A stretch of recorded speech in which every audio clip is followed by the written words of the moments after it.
Aujourd'hui, avec nos invités, on va parler de l'université et de la rentrée grenobloise sur un campus où il fait bon vivre. Joris Bonnel, le directeur général de l'université Grenoble-Alpes, bonjour. Bonjour. Et puis Jonas Costaiola, vice-président étudiant de l'université Grenoble-Alpes. Vice-président étudiant, ça veut dire que vous avez un pied dans les amphis avec les étudiants et puis un autre avec les profs, la direction. C'est ça. En fait, mon rôle, c'est un petit peu de porter la parole des étudiants au sein de l'équipe présidentielle de l'université.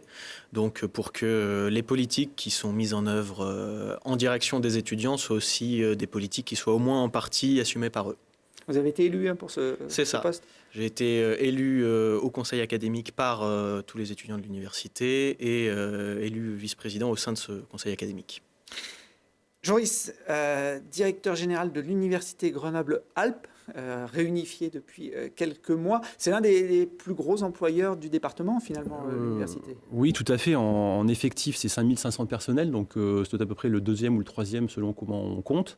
Et effectivement, un vaste chantier pour cette fusion dont on fait la première rentrée aujourd'hui, en ce moment, avec 11 700 primo-entrants à l'université et avec un cadencement d'un certain nombre de manifestations dont on parlera tout à l'heure à destination de ces étudiants. On rappelle pour ceux qui n'avaient peut-être pas suivi toute l'histoire qu'il y a encore un an, il y avait 3 structures indépendantes sur le campus grenoblois, l'université Joseph Fourier, Stendhal et l'UPMF. Vous avez mis tout ça ensemble. J'imagine que fusionner 3 universités, ça ne se fait pas en 6 mois. On est encore en rodage ? Alors, oui, ça ne se fait pas en 6 mois, loin de là. On avait beaucoup anticipé, mais effectivement, alors oui, on est en rodage, mais à la fois, je crois qu'on a réussi, enfin en tout cas, on peut dire aujourd'hui que la rentrée se passe bien.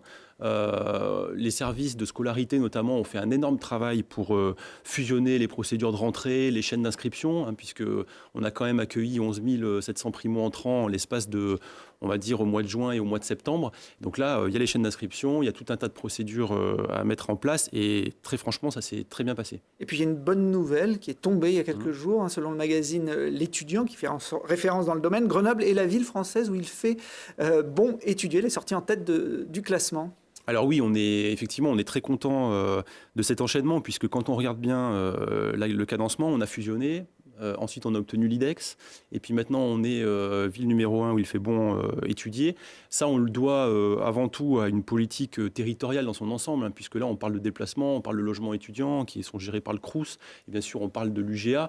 Et je crois que c'est ce travail collectif qui dure depuis plusieurs années maintenant et qui va dans le même sens qui a permis ce résultat. Est-ce que le revers de ce classement, c'est pas que dans les années qui viennent, beaucoup d'étudiants vont vouloir venir à Grenoble, et est-ce que vous avez la capacité d'accueillir encore plus de monde ? Alors, c'est un vaste sujet, effectivement, la capacité à accueillir le plus grand nombre d'étudiants. Aujourd'hui, cette année, on constate une légère hausse des effectifs étudiants, mais qui ne met pas en péril, j'allais dire, les formations, les différentes composantes. Ceci dit, il faut être vigilant parce que c'est de plus en plus difficile de pouvoir accueillir...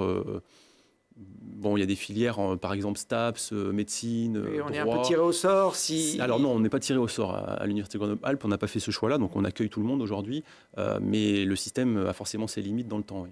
Il y a quoi, 45 000 étudiants à peu près, oui, à peu près 45 000, oui. L'ordre de grandeur. Donc on va dire qu'on ne va pas se plaindre quand même quand on dirige cette université de sortir en tête des classements, mais c'est vrai que ça peut attirer du monde. Alors là, on est sur un début d'année un peu symbolique, vous l'avez dit, c'est la première rentrée depuis la réunification, on est un petit peu à Koh-Lanta d'ailleurs, avec ce terme. Vous allez célébrer ça cette semaine, jeudi, avec un événement qui se veut festif.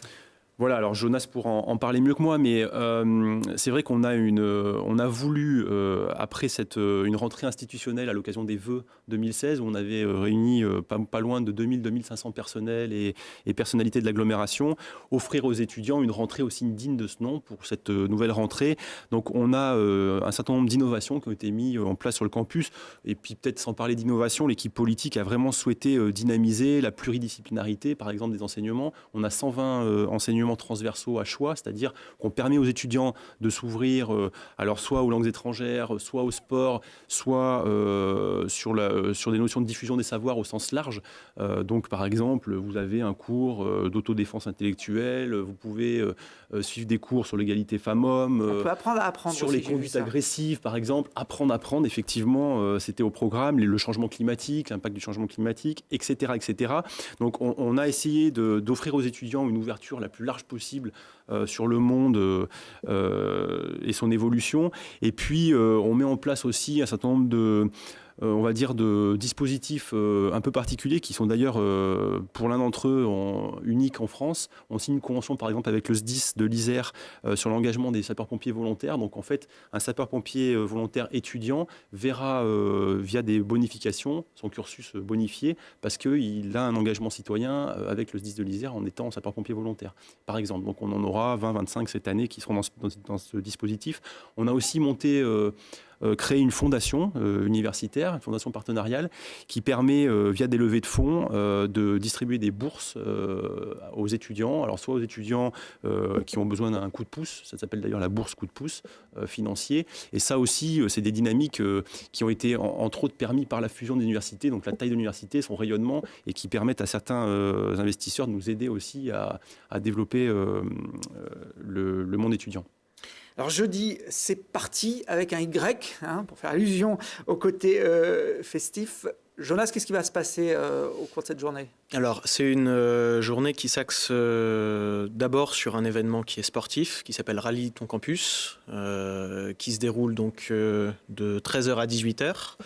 C'est une course de un peu plus de 5 km à laquelle peuvent participer tous les étudiants de manière gratuite et qui est également accessible aux personnes en situation de handicap, enfin à tout le public étudiant, qui est non chronométré. Donc c'est l'occasion, surtout pour des nouveaux étudiants, de visiter un petit peu tous les sites intéressants. Il est grand, 5 km, je ne suis pas sûr qu'on fasse vraiment complètement le tour. Mais... Voilà. Et donc dans cette journée, il y a aussi 2 autres événements. Donc Central Park, qui est une sorte de plusieurs animations regroupées sur le parvis central de l'université devant la bibliothèque universitaire des sciences. On pourra par exemple sauter, je crois, dans le vide. C'est ça. C'est pour faire baisser un peu le nombre d'étudiants inscrits cette année Non. Plutôt leur taux de stress. C'est important de les avoir en forme. Un big airbag, on saute dans le vide, mais effectivement, on est réceptionné dans un gros coussin, il n'y a pas de risque. Voilà. Donc il y a plusieurs animations comme celle-là, certaines qui sont un petit peu sportives, qui sont organisées par des clubs de sport de l'agglomération, d'autres qui sont organisées par des associations étudiantes ou plusieurs partenaires, les collectivités territoriales normalement, qui viennent intervenir pendant ces animations sur la place centrale. Et puis, on clôture la journée à 20h avec un concert. Ah, j'ai eu peur, j'ai cru qu'il n'y avait que du sport et de la course à pied. Non, la culture, c'est important aussi. Un concert avec quatre groupes qui sont invités. The Next Tape, qui sont un groupe de découverte locale. Toy Bloid, qui est un groupe de rock. La Caravane Pass, qu'on entend, qui sont assez connus, je pense, du public étudiant. Et on finit avec un groupe électro, The Gink and VRV, pour clôturer la soirée avec un feu d'artifice à la fin. Alors, Caravane Pass, je crois que la Fanfare Baroff connaît bien ce groupe, Alexandre. On avait fait leur première partie à Gap il y a 5 ou 6 ans. Ouais. Bon, on voit, ils ont des influences slaves aussi, et puis c'est festif, ça risque de mettre évidemment l'ambiance. Pour marquer le coup, vous avez lancé aussi des petits atouts qui seront distribués, il y en a 15 000 qui seront distribués jeudi aux étudiants. Allez, moi qui suis encore jeune dans l'âme, je vais tenter le coup. Vous m'avez expliqué comment ça se mettait, alors... J'ai encore la deuxième moitié de l'émission pour essayer de le mettre. Il y a un petit t-shirt aussi qui a été édité pour l'occasion. Vert, c'est la couleur de l'espoir. Joris, on parlait de ce... en rouge aussi. Ah bon, rouge, c'est la couleur de la colère. Bon, moi, je vais garder le vert. On parlait de ce concert final en plein air au milieu du campus. Ça veut dire qu'il va y avoir beaucoup de monde. Ça pose des problèmes de sécurité en ce moment dès qu'il y a un rassemblement public depuis les attentats de cet été. Les autorités mettent un peu la pression sur les organisateurs ? Alors oui, enfin mettre la pression, disons qu'il y a effectivement, suite aux premiers attentats du 7 janvier 2015, il y a des circulaires qui ont été produites régulièrement par le ministère de l'Enseignement supérieur de la Recherche et le ministère de l'Intérieur.